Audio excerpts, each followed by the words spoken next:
आपल्या सगळ्या यूट्यूब फॅमिलीला नवीन वर्षाच्या हार्दिक शुभेच्छा। तर नमस्कार मैत्रिणींनो, आजची ही जी रेसिपी आहे ती झटपट तयार होणारी आहे बरं, तशीच टेस्टी देखील आहे आणि नवीन देखील आहे। तर रेसिपी शेवटपर्यंत नक्की पहा। यासाठी मी एक टोमॅटो कट करून घेतला, थोडंसं पनीर कट करून घेतलं, थोडीशी कोथिंबीर, सिमला मिरची आणि कांदा बारीक कट करून घेतला।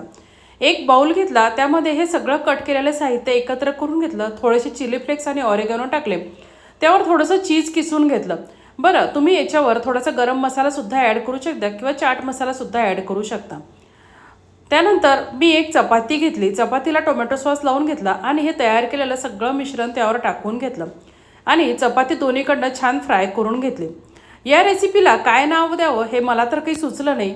तुम्हाला या रेसिपीसाठी कुठलं नाव परफेक्ट वाटते हे कमेंट करून नक्की कळवा आणि रेसिपी जर आवडली असेल तर लाईक, शेअर आणि सबस्क्राईब करा। बरं, अशी एखादी रेसिपी आठवड्यातून एकदा मुलांना करून देण्यात काहीच हरकत नाही। तर ही रेसिपी तुम्ही नक्की एकदा ट्राय करून पहा। रेसिपी बघितल्याबद्दल धन्यवाद।